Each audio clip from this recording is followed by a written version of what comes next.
So he dives off this dock, and suddenly he's like frozen in midair. He's like, he's not falling, he's not going down, he's not going out, he's just stuck there in midair. That, I thought that was really interesting.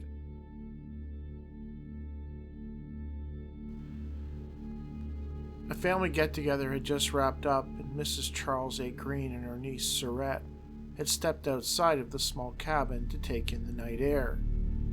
The cabin belonged to one Tom C. C had left with Mrs. Green's son, Charlie, and another friend, Bob Jolly, Surette's husband, to go down to do some night fishing down at the dock. The two women almost immediately took notice of a light down in the canyon over the vicinity of the dock where the guys had gone fishing. Because of how it was behaving, there was no way it was a star, they reasoned.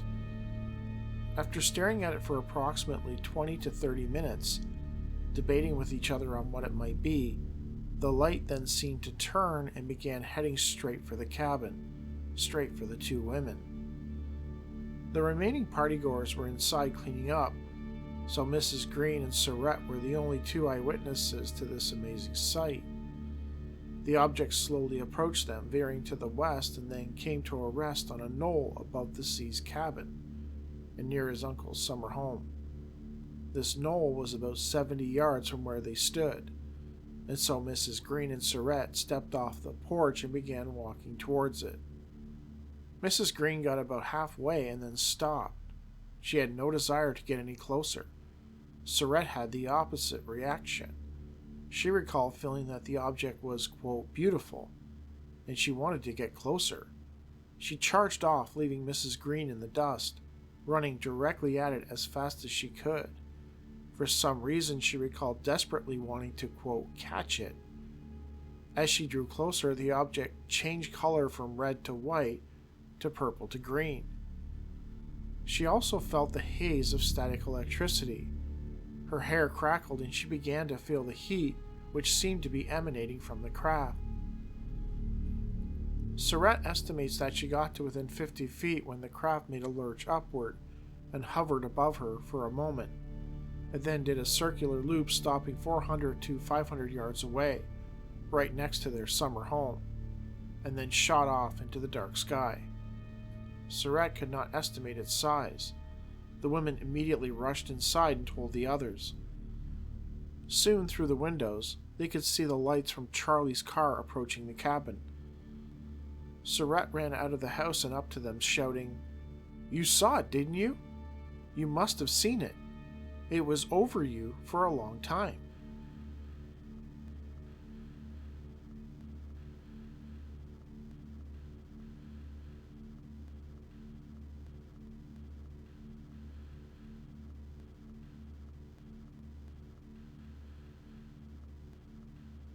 August 1st, 1965, midnight. Charles L. Green, the driver, Bob Jolie, and Tom C.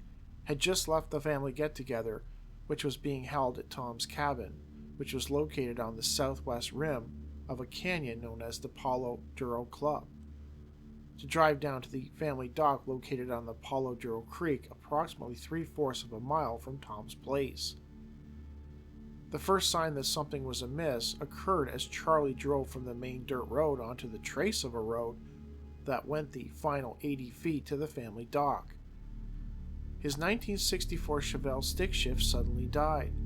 The lights went off and the motor stopped. He immediately depressed the clutch to prevent the car from lugging to a stop, as it was in first gear. He was worried that they would have to walk back to the house and was baffled as to why the car just suddenly died. Tom, Charlie, and Bob had planned to go down to the dock and do some night fishing, but it wasn't starting out well.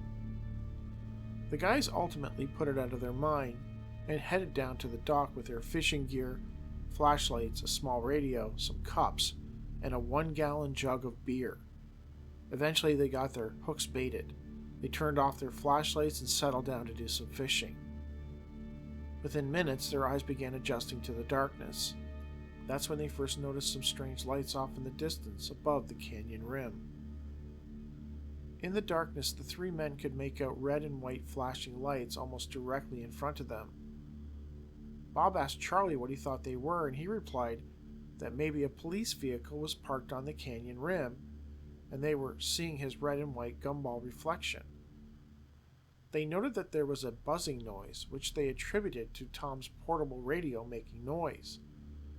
There was a background light around the canyon rim due to the Canyon Expressway, which goes from Amarillo to Canyon, and the headlights and commercial lights always cast a dull glow at night around the canyon rim. According to Charlie, Bob then pointed out the fact that the red and white lights seemed to be approaching them, and said loudly something like, "Look at the canyon rim." Charlie claims that when he looked, everything appeared black. When he looked to the right or left, he saw the normal background skyline, but something was blocking more than half the sky from view. That is when he noted, "Well, whatever it is, it must be huge." He suddenly felt very frightened, and that's when, quote, all hell broke loose.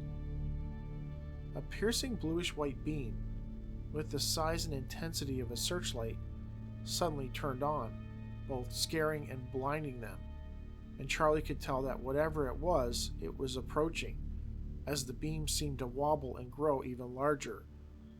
The buzzing noise also increased. "We were terrified as the object seemed to be coming to get us," Charlie recalled. He remembers screaming, "What in the hell is that thing?"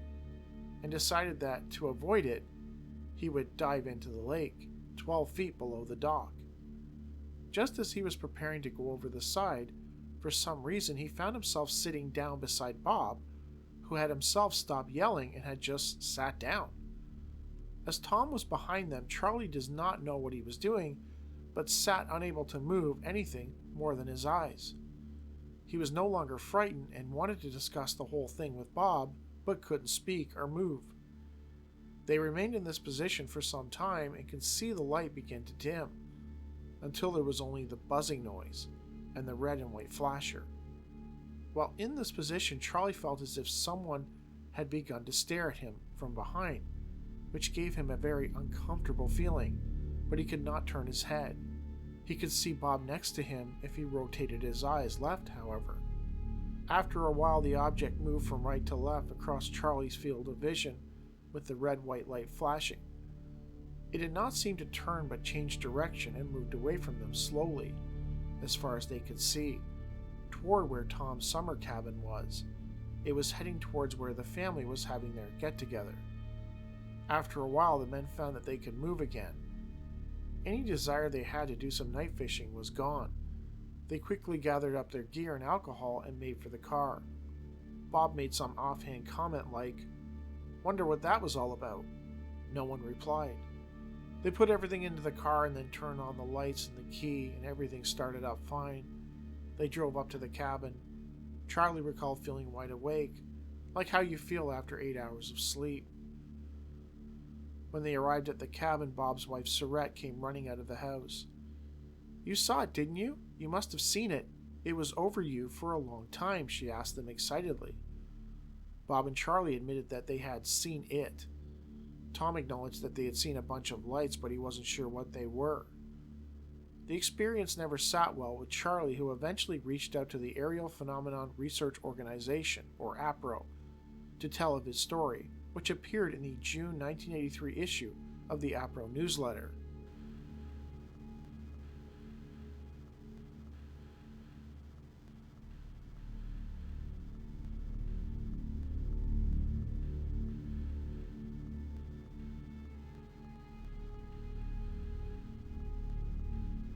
On February 25, 1997, 32 years after the Palo Duro sighting, Whitley and Ann Streiber's book, The Communion Letters, was released. The book was comprised of accounts which had been sent to the couple over the last 10 years. After the release of his bestseller Communion in 1987, Whitley found himself flooded with letters from people from around the world, detailing their own personal encounters with UFOs, ETs, and other strangeness. The couple would eventually publish many of these accounts in their book, The Communion Letters. Included inside on page 199 is the account from a man named Fred, detailing a night in 1965 in which he and his two friends encountered a strange object while fishing off a dock on Palo Duro Creek in Canyon, Texas. The author, Fred or Charlie Green, Streiber changed the names before publishing, opens his letter to Whitley by stating that he had previously written to APRO about his encounter, although he admits that he left out some aspects of the experience, as he feared that he would not be taken seriously by the organization. To the best of his ability, he manages to fill in the missing moments between wanting to dive off the dock and arriving back at the cabin. A frightening experience involving strange creatures with large black eyes, seemingly able to walk on water. When Streiber reprinted this case in his book, he actually changed many of the names. So for the sake of the narrative and so it's not confusing, when I use the quotations, I'm going to use the original names in place of the pseudonyms, just so it flows better.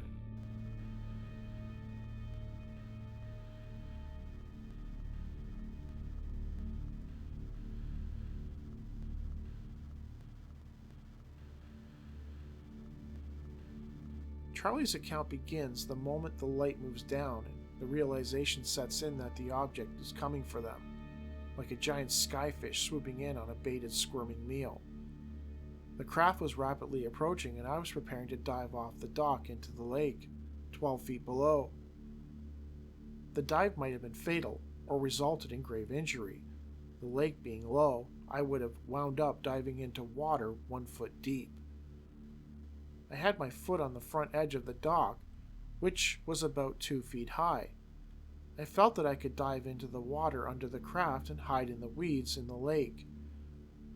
Running eastward off the dock seemed fruitless. The craft was moving rapidly that way, and I knew I couldn't outrun it.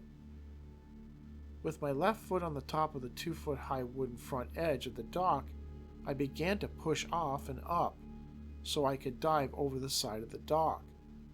But my plans were to be changed by them. According to Charlie, just as he was diving, the light bore down on all three of them, and he was suddenly frozen in midair, like he had been paused. Normally gravity would take over, and he would simply fall. But he didn't. He remained motionless in the air in the diving pose.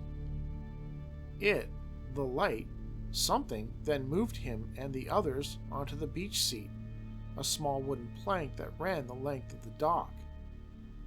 Charlie was placed on his left side. He noted that he remained frozen in that diving pose, with his left foot raised and his arms out. I was in a very uncomfortable position with my left foot elevated, but I couldn't move into a more comfortable position. I had to stay that way for the entire duration of the experience. There I sat with my weight on my left side and hip, and my left foot elevated upward. It was uncomfortable, but I was unable to do a thing about it. Bob was seated next to him on his left, and Tom was behind them, standing on the other side of the rail separating the seating area from the rest of the dock. Charlie could barely see him in his peripheral. The ship began to let down, and by this time the very bright light had gone out. Now, as the ship came down, and it couldn't have been more than 125 feet away at that time, I began to see the upper part of the craft. Before I had seen only the bottom equipped with a searchlight. Incidentally, it made a kind of whirring sound as it came down, like machinery running. Charlie notes that something unusual happened next. Confronted with the reality of an object possibly not of this world, and stuck in an uncomfortable diving pose, Charlie suddenly felt an overwhelming urge to wave at the craft. I will talk more about this later. Outlined in only what I can call portholes were humanoid figures. I could see the upper body parts of these beings, head, neck, arms, and hands. They looked small, and as to coloration, at this distance, it was hard to tell. The craft emanated a kind of cobalt blue light, a gorgeous color I thought at the time, and the beings were in silhouette, with a light coming from their right and my left. They did appear sand-colored to me, but it was hard to tell. I was very frustrated to find out that I couldn't wave or move or anything. Charlie next attempted to say something to Bob about what was happening, but found he couldn't. The only thing he could do was move his eyes. In front of our eyes was the wonder of the world, and I couldn't say anything to Bob or Tom to share verbally this experience with them. I couldn't run or wave, and I became highly frustrated. This frustration would soon be replaced by fear. Charlie was seated on the rightmost seat on the dock, and the craft moved about 30 to 40 feet to his right. At this time, it must have been only a couple of feet off the lake. There's a kind of boat landing to that side of the dock, and as I watched the craft, now to my right, I began to see things flowing off of the craft. It reminded me of the way soldiers would have disembarked from a helicopter, but instead of going straight down from the edge of the ship as normal soldiers would into an LZ or landing zone, these beings were coming off at an angle to the ship above the ground, and were moving past my vision to the right. They were like shadows, and were very quiet. Now it got very scary. I heard and felt something behind me. Charlie claims that he suddenly heard Bob cry out in panic. It was obvious to him that he was terribly afraid, but he could do nothing to calm him. I knew how he felt. Figures began moving to and from the ship, again to my right, and it seemed like a continual procession. I got the impression that much of the time these beings who were moving back and forth were not in contact with the ground. If they had been, there would have been splashing sounds as the ship was over the water. They didn't fly as birds would, but seemed to levitate in their chosen direction, which was toward us on the dock. Charlie next saw an instrument which he referred to as, quote, the ruler, due to it being about the same approximate size and shape of a standard ruler. I saw the ruler. It made a lot of noise, somewhat like a blowtorch being pulled through the air. It also looked whitish in color and reminds me now of those coal light sticks that some kids carry on Halloween, but it was smaller. When I first saw it, it looked like it was moving independently through the air. Apparently it was being used on Tom to my left. The hand that was holding it was very dark, and I couldn't see the figure that was standing behind me to my left. After some time, the person who had the ruler finished with Tom and moved towards Charlie. He was next. The ruler and ruler specialist moved behind me, and I dreaded what was to come. My head was level, facing straight ahead, but suddenly my head was pulled sharply upward, and I looked fully into the face of something or someone. I saw this thing holding the ruler, and though I couldn't say it, I thought out loud, "Is this all right?" I got the answer, "Yes, it's all right." I was relieved, to say the least, because if it hadn't been all right, we would have been in a world of hurt. The person holding the ruler looked down at me, and I felt everything was okay. Looking up, I saw this individual with the big eyes, but I thought they were goggles or dark glasses like the Ray-Ban glasses that the jet jocks wear. This ruler was placed on my forehead also, but I can't tell you how many times. When the figure was finished with him, Charlie's head was placed back into its original position. I have searched my mind, and I know I wasn't taken aboard the craft. I think, though, that Bob might have been, but I could make very little of the comings and goings of the creatures as they flowed on and off the ship. It was dark, and the lights were dim in the craft. I had my peripheral vision, but really couldn't see much. After a while, they finished with their research. That's got to be what it was. Got all their crew back on board and headed for my aunt's property.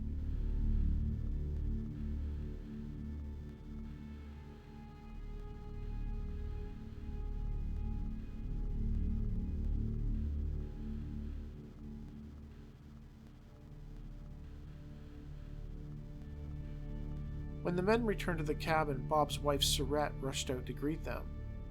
Surette was so excited about the sighting that she was all over us when we came back up the hill from the lake. No one wanted to admit to even seeing anything other than a bunch of lights, and even then the memory was very hazy. Her persistence seemed to somewhat trigger our recall.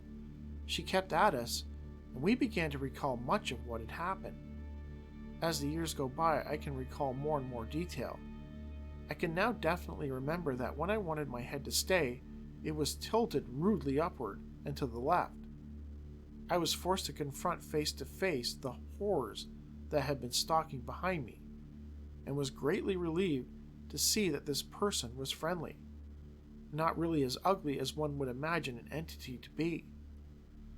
I guess the most prominent features were the eyes, so large and black that, for that reason, I thought they had to be goggles or monster contact lenses shielding the real eyes.